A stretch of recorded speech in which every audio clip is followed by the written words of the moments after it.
Wrestling has more than one royal family.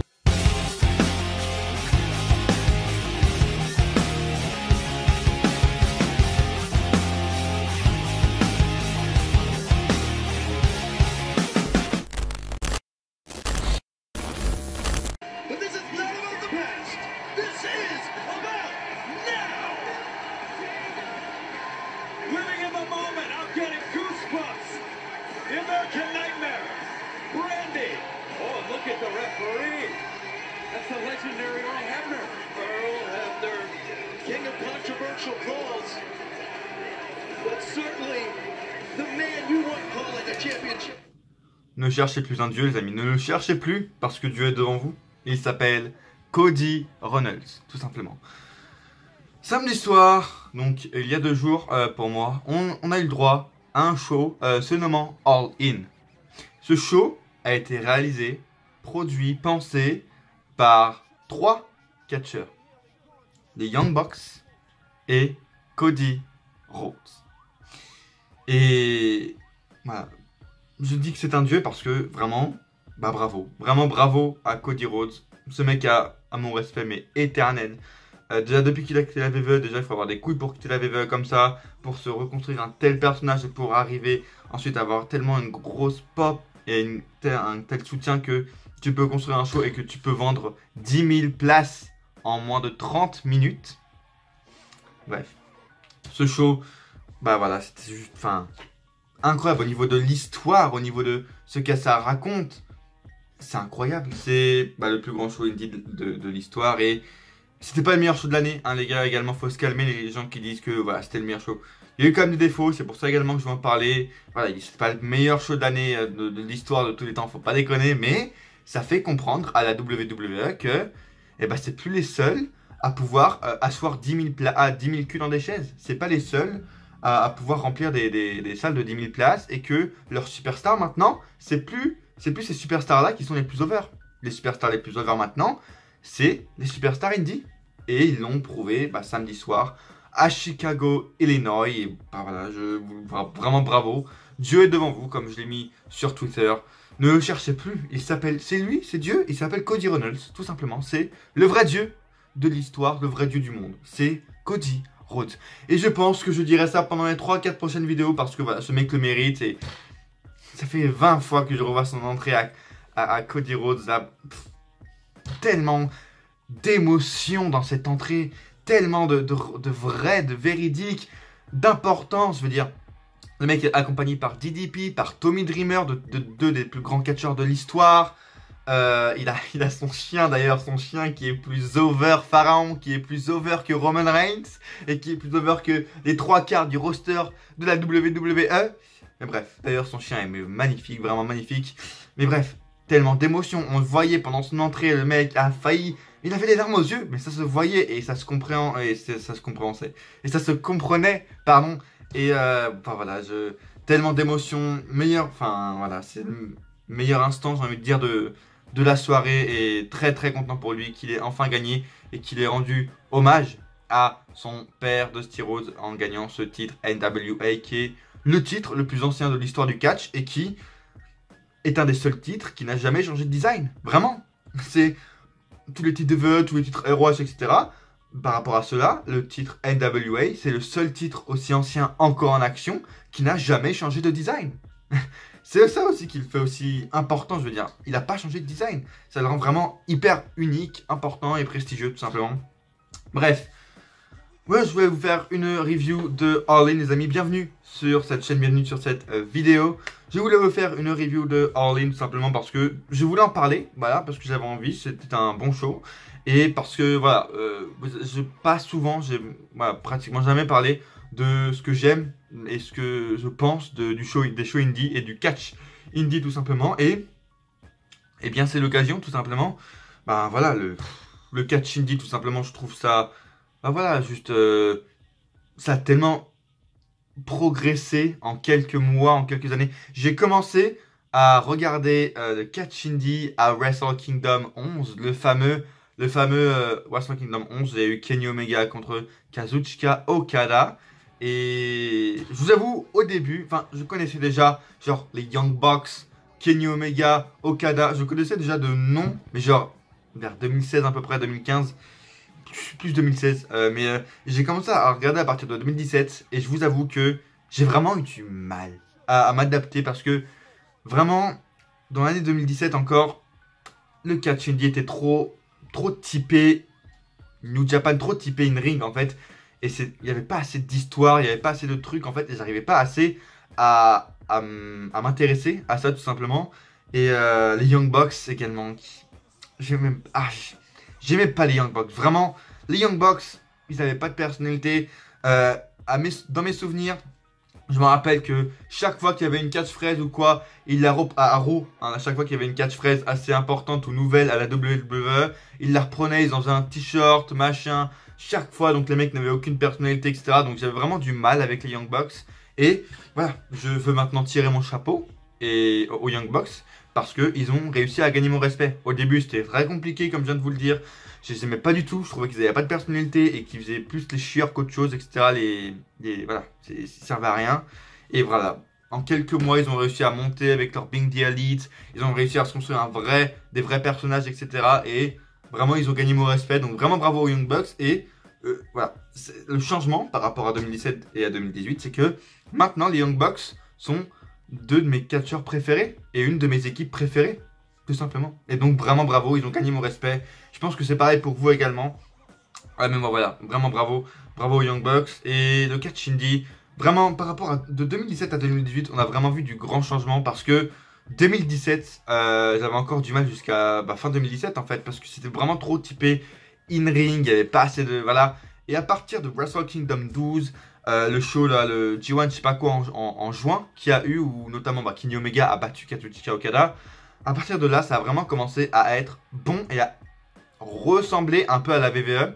Et j'ai trouvé ça vraiment très bien. Ils arrivent à se différencier parce que c'est un peu plus vulgaire, etc. Mais c'est moins typé in-ring. Et donc du coup, il y a plus d'histoire. Donc du coup, ça fait plus réel. Et j'aime mieux ça, en fait.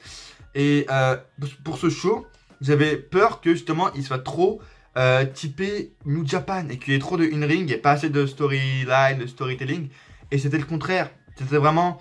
un show, pas VVE, mais vous comprenez ce que je veux dire. Vraiment un show qui était pas que in-ring et qui vraiment rassemblait tout. Et c'était vraiment un bon show. Très vraiment très bon. Tout simplement, j'ai rien d'autre chose à dire.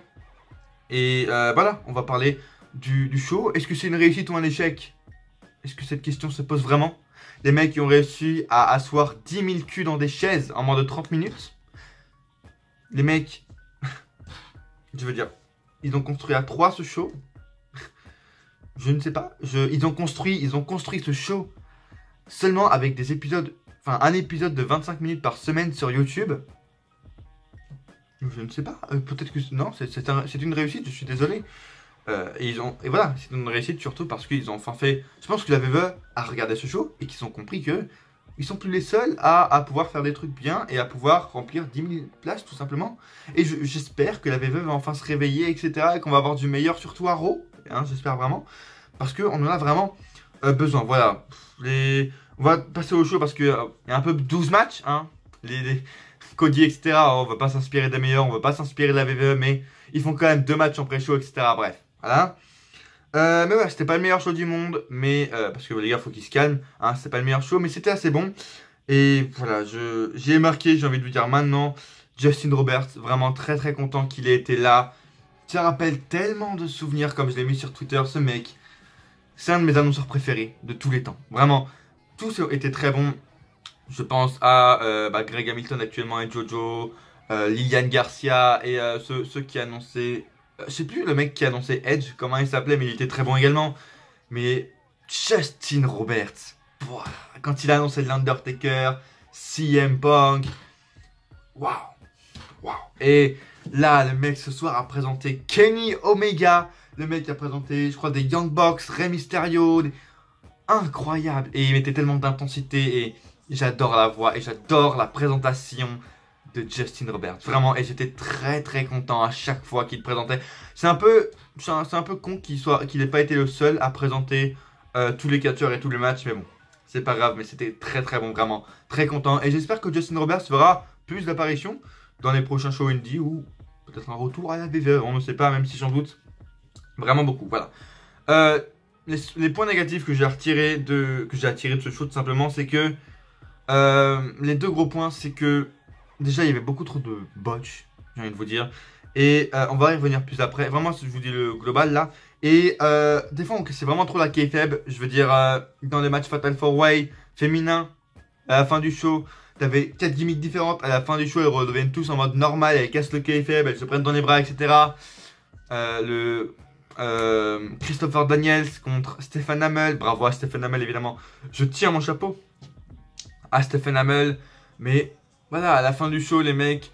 Et ça, je sais que c'est du catch. Et je sais que c'est du catch. Mais attendez le lendemain, le machin. Parce que pendant le show, déjà juste après le match, que vous cassiez le kayfabe comme ça, etc. Ça me dérange. Je sais que c'est du catch, hein, je suis pas con. Mais ça me dérange vraiment que on casse le kayfabe direct comme ça. Ça me dérange vraiment que le mec se prête dans les bras, etc. Alors qu'ils viennent de s'arracher la gueule.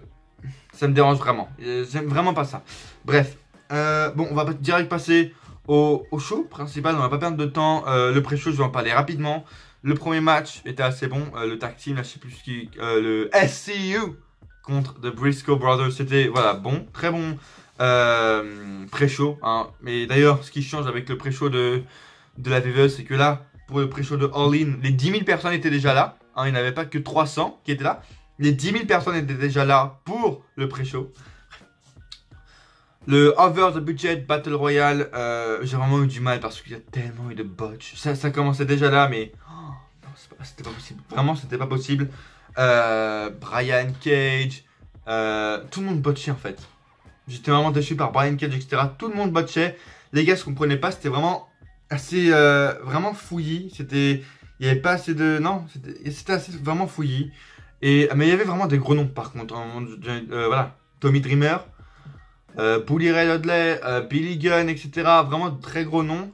Mais il y avait beaucoup trop de botch. Big up à Colt Cabana. Hein, je sais pas si vous l'aurez remarqué, mais moi je n'ai vu que ça et je n'ai retenu que ça pendant le show.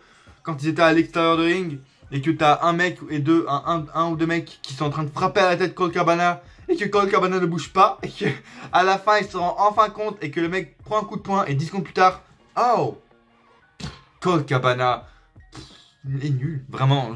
Je l'ai pas souvent vu catcher, mais vraiment il m'a pas fait bonne impression ce soir. Le mec, on le frappe, il bouge pas.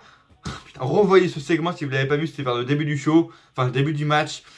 Horrible, vraiment Colt Cabana, big up à toi, mais t'es vraiment une grosse merde. Hein, voilà. Bref, à la fin évidemment c'est Flip Gordon qui a conservé, non, qui a tout simplement gagné.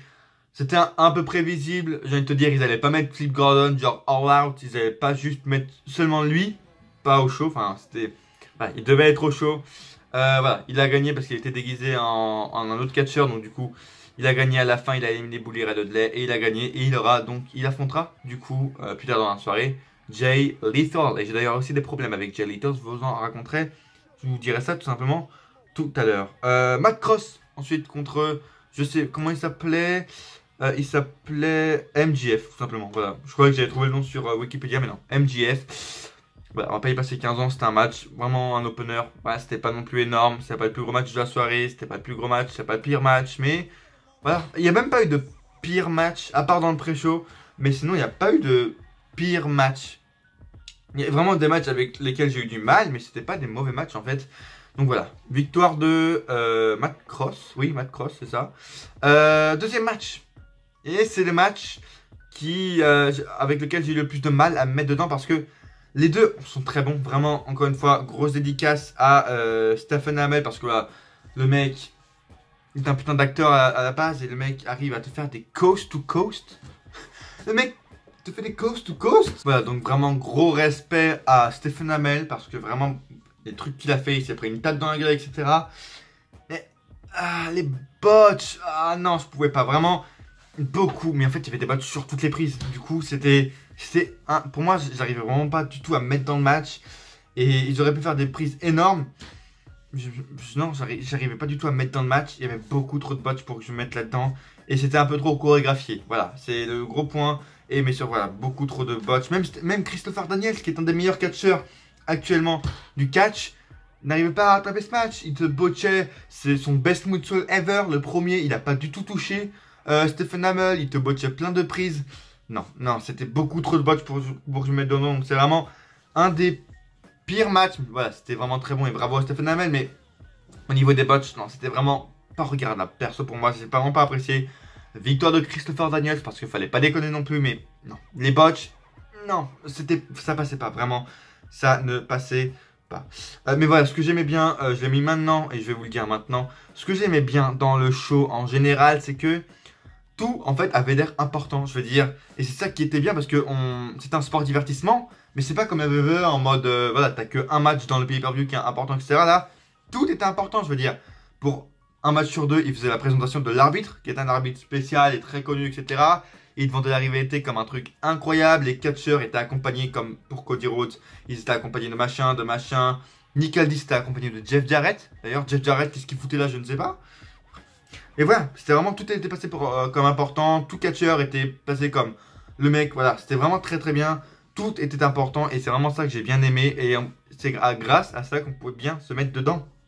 Et qu'on pouvait bien, tout simplement, kiffer. Et ensuite, on a enchaîné aussi avec un match pas trop terrible non plus. Le Fatal 4-Way féminin, Tessa Blanchard contre Chelsea Green, contre Madison Rayne et contre Britt Baker. Match vraiment bordélique. J'ai trouvé évidemment de bonnes prises, mais match quand même assez bordélique. De bonnes prises de risque, etc. Mais un peu trop de botch. Et surtout la fin, en fait. Je pense que tout le monde l'a remarqué, mais à la fin, il y a eu un truc hyper chelou. T'as Tessa Blanchard qui fait le tombé sur je sais plus qui, je crois que c'était Britt Baker ou je sais pas quoi.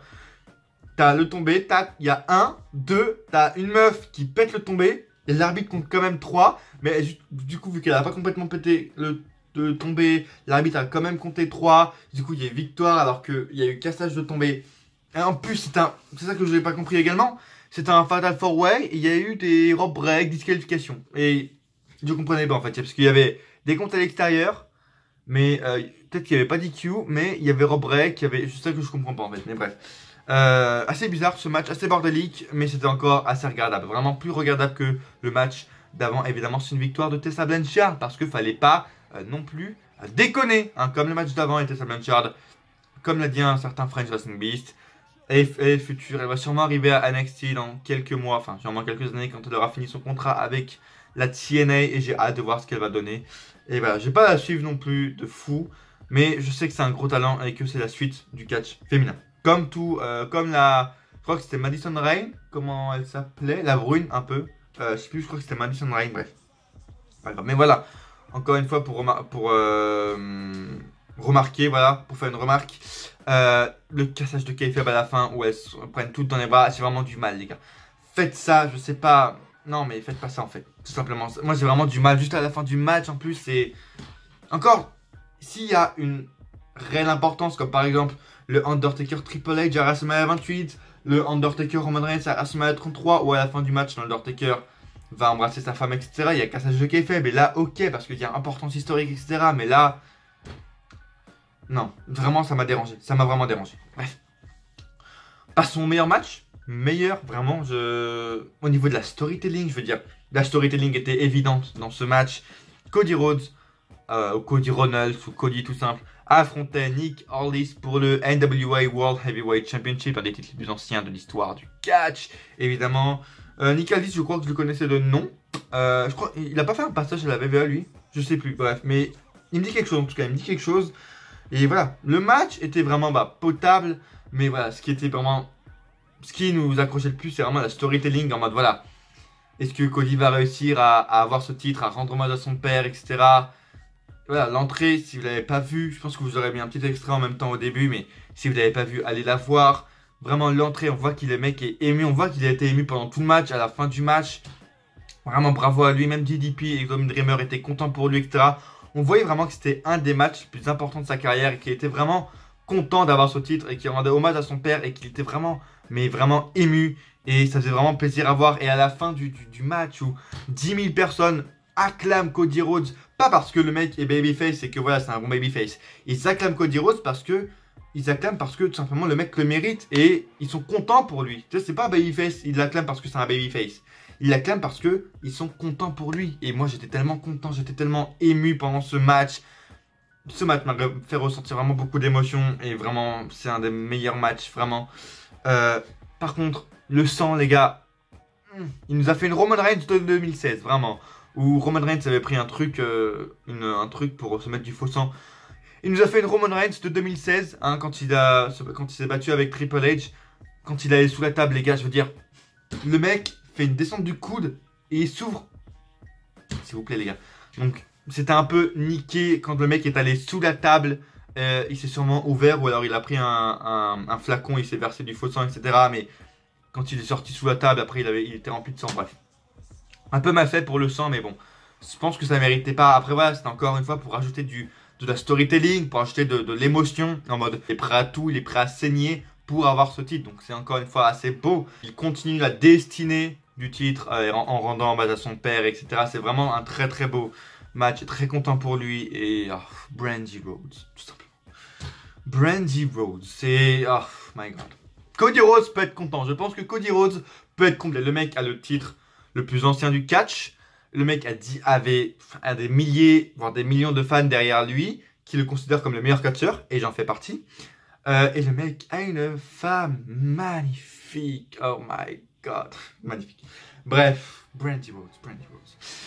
Quel était le prochain match? Oui, on continue avec un très très bon match. Chicago Street Fight entre Hangman Page et Joey Janela, vraiment. Magnifique. Un Street Fight très original. La fin, de dire Joey Janela aurait dû décéder. Un putain de sorte de pile driver ou un truc comme ça. Du haut de l'échelle à travers une table. Waouh. Genre, incroyable. Également, très bonne storytelling. Et très bonne storyline qui continue dans ce match où t'as les bots de Hangman Page qui apparaissent sur le ring et qui lui parlent, etc. Assez, bon voilà, assez marrant. Hangman Page encore, voilà, bonne storytelling. Hangman Page gagne ce match. On voyait qu'il était assez dérangé encore une fois, donc très très bon acting de Hangman Page. Et tout simplement, à la fin, Joey Ryan fait son retour, c'était un peu prévisible. Je croyais que Joey Ryan allait faire son retour pendant le match, tout simplement pour distraire, pour faire perdre Hangman Page. Mais voilà, on a déjà les bots, je pense que c'est assez. Et à la fin, t'as les lumières qui s'éteignent, t'as les beats qui arrivent. Et t'as Joey Ryan qui fait son retour sous une pop incroyable. Le mec a une pop incroyable. Sa beat est plus populaire que Roman Reigns. La beat de Joey Ryan est plus populaire que Roman Reigns. Vraiment. Vince, remet en question, c'est très important. Parce que quand il y a une putain de beat qui est plus importante que ton champion universel, je pense qu'il y a un problème quelque part. Voilà.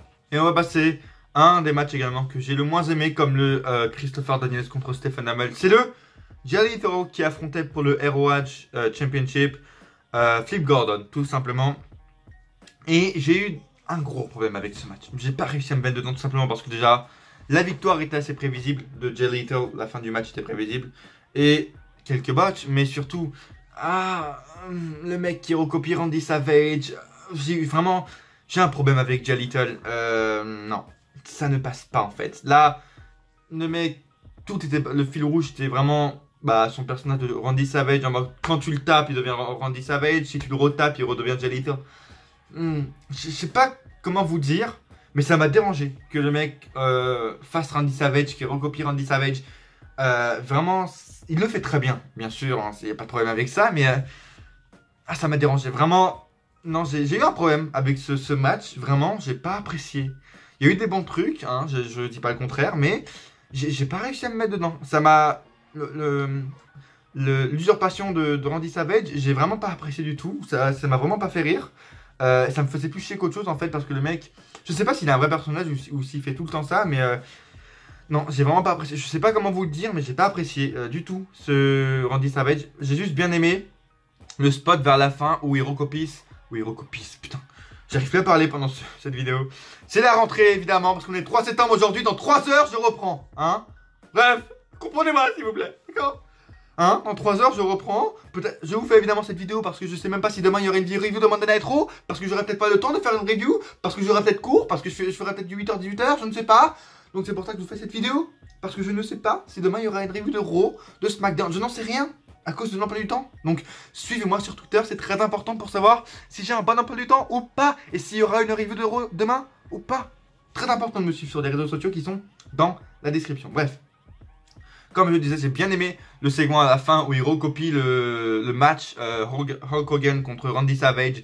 Ils l'ont très bien recopié, mais voilà, fallait pas déconner, victoire de Jay Lethal, et j'ai vraiment eu un gros problème. Et voilà, ce match j'ai encore moins aimé que le Daniels contre Hamel, même avec les botches, vraiment, non, c'est pas passé.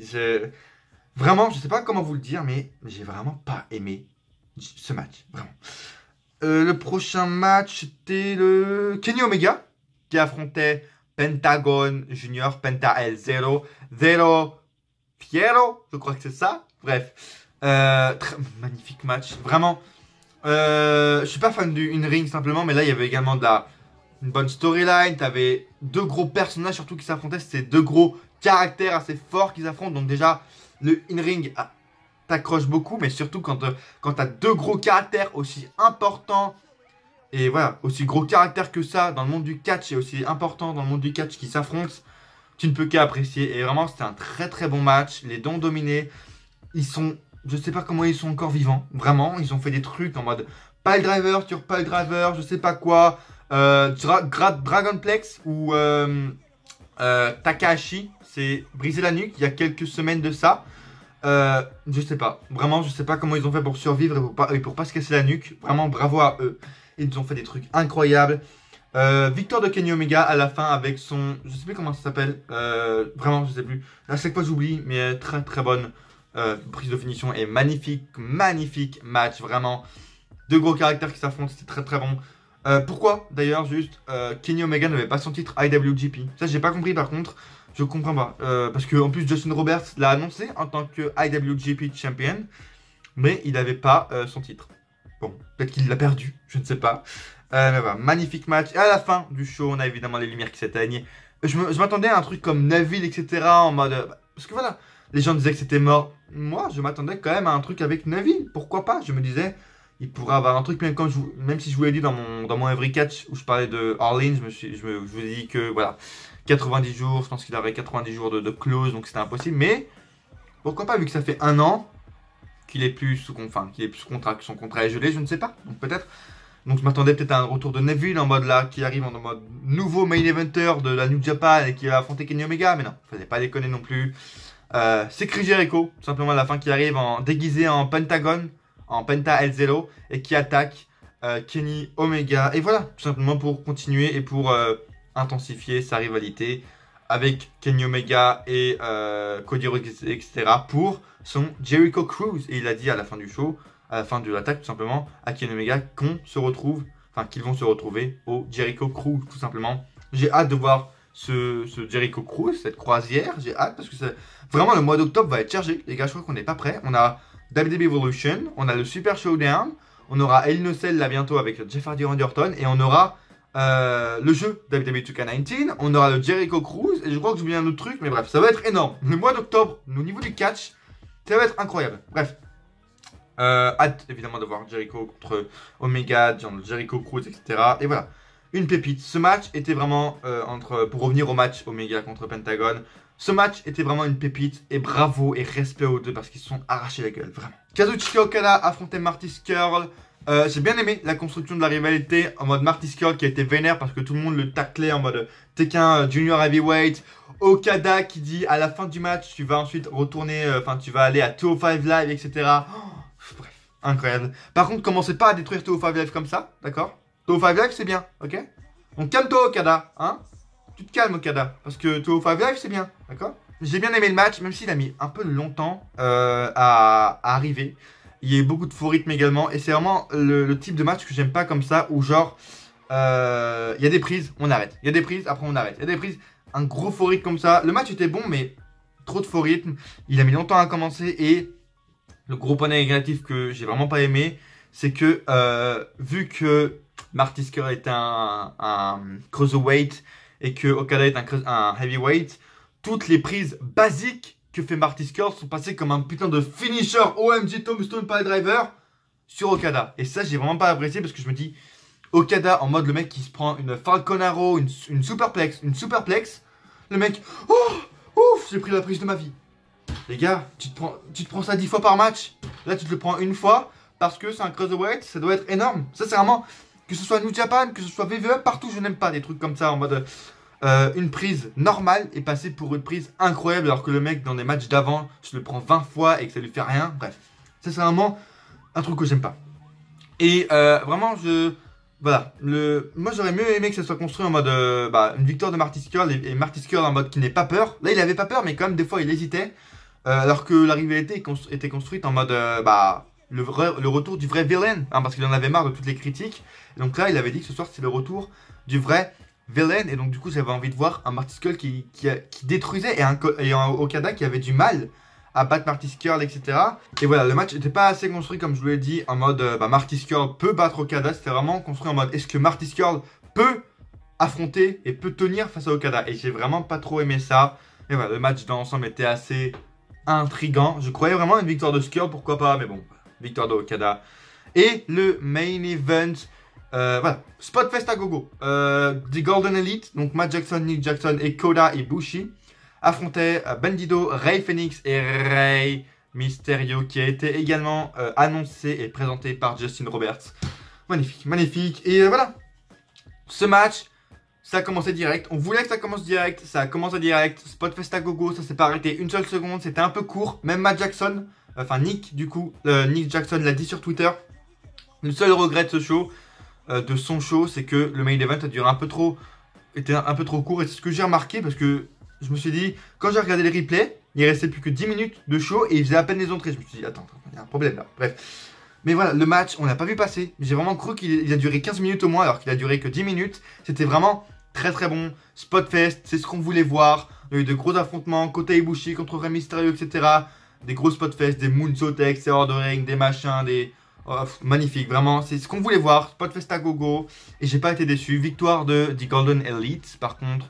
Voilà, bon, après c'est normal parce que Rey Mysterio va sûrement pas revenir, il va sûrement aller à la WWE. Bandido et Rey Fenix, on va sûrement plus les voir, donc bref, c'est normal, mais c'était un très bon six-man tag et c'est ce qu'on voulait voir. Spotfest à gogo et que ça s'arrête pas et que ce soit hyper rythmé. Pour conclure cette vidéo, je dirais vraiment encore une fois un gros bravo et respect aux Young Bucks, à Cody Rhodes, qu'ils ont réussi à construire ce show eux-mêmes, mais dans l'histoire, c'est un des plus grands shows, un des shows les plus importants, et c'était le WrestleMania du catch indépendant. Et vraiment, le catch indépendant va commencer à remonter et la WWE doit commencer à s'inquiéter. Parce que là, le catch indépendant, les gars, tout le monde dit que le catch indépendant maintenant c'est mort, etc. Je pense que ça commence un peu à remonter au niveau de l'importance et de la population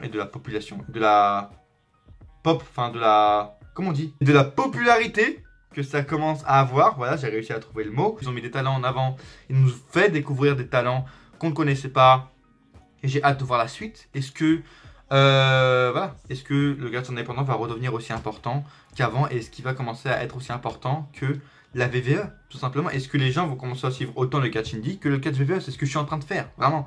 Donc Vince commence à t'inquiéter. Bref, merci d'avoir suivi cette vidéo. Laissez un pouce bleu si vous l'avez aimé, c'est très important. Abonnez-vous si ce n'est pas déjà fait. Merci pour les vues, etc. Les pouces bleus que vous avez mis sur la dernière vidéo, c'est énorme. Je vous remercie. Partagez la vidéo un maximum et la chaîne pour la faire découvrir à d'autres fans de catch. Merci. Je commence à plus avoir de place, donc je vais finir rapidement. Voilà, laissez un pouce bleu, laissez un commentaire. Qu'est-ce que vous avez pensé de ce show? C'est très important parce que votre avis m'intéresse encore une fois. Et à coup sûr, on se retrouve dans une prochaine vidéo. Ou pas.